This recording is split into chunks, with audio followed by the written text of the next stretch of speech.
UPSC civil services exam 2026 మరియు 2027లో అంటే next year ఆ తర్వాత ఇయర్ రాయాలనుకునే వాళ్ళ కోసం సిఎస్పిఎస్ అకాడమీ ఒక ప్రత్యేకమైన బ్యాచ్ లాంచ్ చేస్తుంది. ఇది ప్రిలిమ్స్ మెయిన్స్ అన్నిటికి సంబంధించి ఈ బ్యాచ్ అనేది దాదాపు 10-11 నెలలు ఉంటుంది అనమాట. దీనికి సంబంధించి ఆన్లైన్ లో ఆఫ్లైన్ లో కోచింగ్ తీసుకోవచ్చు. ఈ బ్యాచ్ సెప్టెంబర్ 19 అంటే ఈ నెల 19వ తారీఖు నుంచి స్టార్ట్ అవుతుంది. ఇంట్రెస్టెడ్ క్యాండిడేట్స్ ఈ వీడియో పైన ఉన్న ఫోన్ నెంబర్ కి కాల్ చేయొచ్చు. ప్రపంచవ్యాప్తంగా భౌగోళిక రాజకీయాలు మారుతున్నాయా? కొత్త ప్రకంపనలు వస్తున్నాయా? అసలు ఈ భౌగోళిక రాజకీయాల్లో ఈ మార్పులు ఎందుకు వస్తున్నాయి? మనం చూస్తే కనుక దాదాపు 4 సంవత్సరాల క్రితం రష్యా ఉక్రెయిన్ యుద్ధం మొదలైంది. ఆ తర్వాత ఆ సమస్య వాళ్ళిద్దరిదే అవ్వలేదు. ప్రపంచవ్యాప్తంగా దాని ప్రకంపనలు ప్రత్యక్షంగానో పరోక్షంగానో చూస్తున్నాం. రష్యాని అన్ని విషయాల్లో సస్పెండ్ చేయటం, వాళ్ళ యొక్క పేమెంట్ సిస్టమ్ని ఆపేయటం, చాలా శాంక్షన్స్ రావటం, దాని ప్రకంపన 4 సంవత్సరాల తర్వాత భారతదేశం మీద పడింది.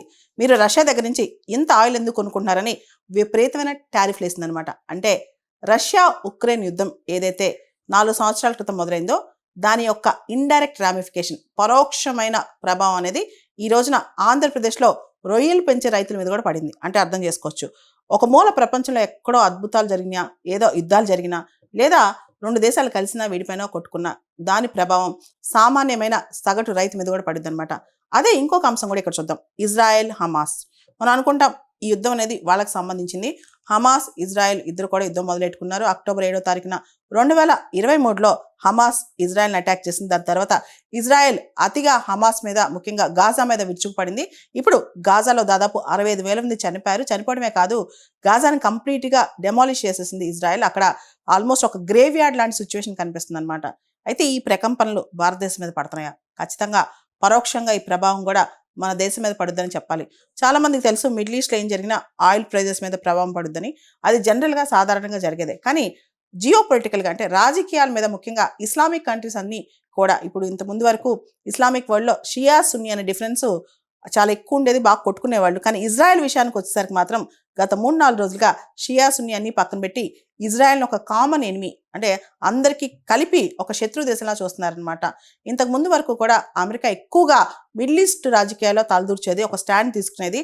అమెరికా ప్రభావం, అమెరికా ఇన్ఫ్లుయెన్స్ మధ్యప్రాచ్యంలో ఎక్కువ ఉండేదన్నమాట. కానీ ఇప్పుడు అమెరికా ప్రభావం, ఇన్ఫ్లుయెన్స్ తగ్గుతూ ఇజ్రాయెల్ ఇన్ఫ్లుయెన్స్ విపరీతంగా పెరుగుతుంది. ఇజ్రాయెల్ అమెరికా ఒకటైనా ఇక్కడ మాత్రం ఇజ్రాయెల్కి స్పెసిఫిక్ టార్గెట్ తన వ్యతిరేకంగా ఉన్న అరబ్ వరల్డ్లో ఏ దేశంలో ఉన్నా సరే హమాస్, హెజ్బుల్లా, హౌతీస్ ఎక్కడున్నా సరే ఏరి పారేయటమే ఇజ్రాయెల్ పనిగా పెట్టుకుంది. అలాంటి టైంలో ఖతార్ జనరల్గా ఏ దేశం జోలికి పోదన్నమాట. మిడిల్ ఈస్ట్లో అదొక ఆల్మోస్ట్ చెప్పాలంటే ఒక కంట్రీ, బ్యాలెన్స్ చేసే కంట్రీ, అందరినీ హక్కును చేర్చుకునే కంట్రీ అనమాట ఖతార్. కానీ ఖతార్లో హమాస్ లీడర్స్ ఉన్నారన్న నెపంతో ఇజ్రాయెల్ ఖతార్ సోవరెన్ రైట్స్ని, ఖతార్ ఎయిర్ స్పేస్ని అన్నిటినీ విచ్ఛిన్నం చేస్తూ ఇజ్రాయెల్ వెళ్ళి ఖతార్లో అటాక్ చేసి కొంతమంది హమాస్ లీడర్స్ని ఖతార్లో చంపింది. దాంతో ఖతార్కి చాలా షాక్ గురైందనమాట. ఇక్కడ మనం ఒక విషయం తెలుసుకోవాలి. చాలా అరబ్ దేశాలు మధ్యప్రాచ్యంలో, మిడిల్ ఈస్ట్లో ఈ చాలా అరబ్ దేశాలు అన్నీ కూడా ఇక్కడ యుఎస్ సెక్యూరిటీ ప్రొవైడర్ అనమాట. అంటే US clients, security clients US umbrella కింద వస్తాయి. చాలా అరబ్ దేశాలు యుఎస్ని నమ్ముతాయి అనమాట. ఏమని అంటే మా పైన ఎవరైనా వస్తే, మా పైన ఎవరైనా యుద్ధం జరిగితే, మా పైన అటాక్ చేస్తే యుఎస్ మాకు సపోర్ట్ చేస్తుంది. అలాంటి దేశాల్లో ఖతార్ ఒకటి. అయితే ఖతార్ రీసెంట్గా ఇజ్రాయెల్ చేసిన అటాక్కి అవాక్ అయిపోయింది. అమెరికాకి ముందే తెలుసు ఇజ్రాయెల్ అటాక్ చేస్తుంది, కానీ ఖతార్కి ఒక హింట్ కూడా ఇవ్వలేదన్నమాట. హింట్ ఇవ్వకుండా అటాక్ చేసింది. అంతేకాదు, అంతకుముందే డొనాల్డ్ ట్రంప్ వ్యక్తిగతంగా ఖతార్ రాజు నుంచి ఒక ప్రైవేట్ జెట్ కూడా బహుమతిగా తీసుకున్నాడు, కాస్ట్లీయెస్ట్ జెట్ అనమాట. సో ఇంత సంబంధం ఉన్న ఖతార్, డొనాల్డ్ ట్రంప్తో ఇంత రిలేషన్షిప్ ఉన్న ఖతార్ అంత ఈజీగా ఎలా బుక్ అయిపోయిందని చెప్పి షాక్ అయిపోయి ఇమీడియట్గా ఒక పెద్ద సమ్మిటే పెట్టిందనమాట.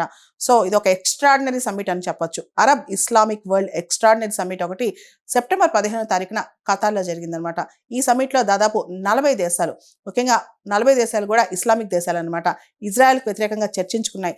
ఎప్పుడైతే ఇజ్రాయెల్ ఖతార్ పైన అటాక్ చేసిందో ఈ 40 దేశాలు కూడా రేపు మాకు ఇలాంటి అటాక్ జరిగితే మా పరిస్థితి ఏంటి, సడన్గా మా పైన ఇజ్రాయెల్ ఇంత ఓవర్ పవర్ అవుతుంది కదా, ఇంత ఎగ్జాగరేట్ చేసి అటాక్స్ చేస్తుంది, ఒక చిన్న అంటే వాళ్ళిద్దరు సమస్య అనుకున్నాం, ఇజ్రాయెల్ హమాస్ సమస్య అనుకుందని మా అందరిపైన ఇజ్రాయెల్ కాలు దూవుతుంది, కాబట్టి మనం అర్జెంటుగా దీనిపైన చర్యలు తీసుకోవాలని చెప్పి అన్ని దేశాలు అక్కడ మాట్లాడుకున్నాయి అనమాట. ఇజ్రాయెల్కి అఫెన్సివ్ కేపబిలిటీస్ బాగా పెరిగిపోయాయి. ఇప్పుడు ఏ చిన్న అరబ్ దేశాన్ని కూడా ఇజ్రాయెల్ పట్టించుకోవట్లేదు. అంటే అరబ్ దేశాల యొక్క డిఫరెన్స్ కేపబిలిటీ తగ్గిపోయిందని కూడా అనుకోవచ్చు అనమాట. ఇక్కడే అరబ్ ఇస్లామిక్ మీటింగ్ అనేది ఏదైతే ఇప్పుడు సెప్టెంబర్ 15వ తారీఖు జరిగిందో దానిలో అరబ్ లీగ్ దేశాలు మరియు ఆర్గనైజేషన్ ఆఫ్ ఇస్లామిక్ కంట్రీ దేశాలు అన్నీ కలిసి ఖతార్లో ఈ సమ్మిట్ పెట్టుకున్నాయన్నమాట. దాన్నే అరబ్ ఇస్లామిక్ ఎక్స్ట్రాడినరీ సమ్మిట్ అని పిలుస్తున్నారు. అదే సైడ్ లైన్స్లో గల్ఫ్ కోఆపరేషన్ కౌన్సిల్ సభ్య దేశాలు కూడా మాట్లాడుకున్నారనమాట. వీళ్ళు కూడా రేపైనా మనకేమైనా జరిగినా మనం ఒక జాయింట్ డిఫెన్సివ్ మెకానిజం, ఒక మనందరినీ స్వీయంగా మనందరం కలిసి ఉమ్మడిగా మనల్ని మనం రక్షించుకునే ఒక మెకానిజం పెట్టుకుందాం అని చెప్పి గల్ఫ్ కోఆపరేషన్ కంట్రీస్ కూడా, కౌన్సిల్ కంట్రీస్ కూడా దాని సైడ్ లైన్స్లో మాట్లాడుకున్నారనమాట. దాంతోపాటు ఈజిప్ట్ ఒక ప్రపోజల్ కూడా తీసుకొచ్చింది.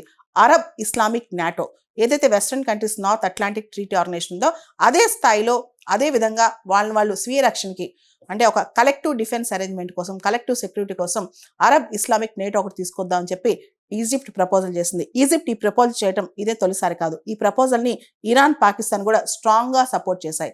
ఇక్కడ మనం ఆలోచించాల్సిన విషయం, అర్థం చేసుకోవాల్సిన విషయం ఏంటంటే ఈ మొత్తం 40 ఇస్లామిక్ కంట్రీస్లో, ముస్లిం కంట్రీస్లో పాకిస్తాన్ అనేది ఒక సోల్ న్యూక్లియర్ పవర్డ్ కంట్రీ అనమాట. కాబట్టి రీసెంట్గా సౌదీ అరేబియా, పాకిస్తాన్ మధ్య కూడా ఒక మ్యూచువల్ డిఫెన్స్ ప్యాక్ట్ జరిగింది. దీనిలో సౌదీ అరేబియా మీద అటాక్ జరిగితే అది పాకిస్తాన్ హెల్ప్ రావాలి, అదేవిధంగా పాకిస్తాన్ మీద అటాక్ జరిగితే సౌదీ అరేబియా సాయానికి రావాలన్నమాట. అంటే ఇండైరెక్ట్గా మనం చెప్పాలంటే పాకిస్తాన్ న్యూక్లియర్ అంబ్రెల్లా కింద సౌదీ అరేబియా కూడా ఇప్పుడు తలదాచుకుంటుంది. ఈ టైంలో భారతదేశానికి ముప్పు జరుగుతుందా? ఈ టైంలో ఈ దేశాలన్నీ ఒక తాటి మీద వస్తున్నాయి. ఈ ఇస్లామిక్ కంట్రీస్ అన్ని కూడా ఇప్పుడు వీళ్ళందరూ ఒకటయ్యారు. ఇది కేవలం ఇజ్రాయెల్కి వ్యతిరేకమా? రేపు ప్రపంచంలో అనేక దేశాలకు వ్యతిరేకంగా యాక్ట్ చేయబోతున్నారా? ఇండియా, పాకిస్తాన్ విషయంలో రీసెంట్గా మనం చూస్తే ఆపరేషన్ సింధూర్ భారతదేశం చేసిన టైంలో మనకి అంతగా ఇస్లామిక్ వరల్డ్ నుంచి సపోర్ట్ రాలేదు. ఇన్ఫాక్ట్ చాలా దేశాలు పాకిస్తాన్ సపోర్ట్ చేస్తూ మాట్లాడాయి అనమాట. పాకిస్తాన్ నుంచి ఉగ్రవాదుల్ని, తీవ్రవాదుల్ని ఏ స్థాయిలో మనపైన ఉసుగొలుపుతున్నా ఏ దేశం కూడా కిక్కురు మనలేదనమాట, ముఖ్యంగా ఇస్లామిక్ వరల్డ్. ఆ టైంలో ఇలాంటివి, ఈ అరబ్ ఇస్లామిక్ నేటో లాంటివి నిజంగా సాక్షాత్కారం అయితే భారతదేశానికి ముప్పు వాటిల్దంటే ఈ రోజు ఏం జరగకపోవచ్చు, కానీ భవిష్యత్తులో మాత్రం ఖచ్చితంగా ఈ యుద్ధాల ప్రభావం, ఈ లీగ్స్ ప్రభావం, ఈ అకార్డ్స్ ప్రభావం, ఈ ఉమ్మడి కూటమిల ప్రభావం ప్రత్యక్షంగానో పరోక్షంగానో భారతదేశం మీద కూడా పడే అవకాశం ఉంది.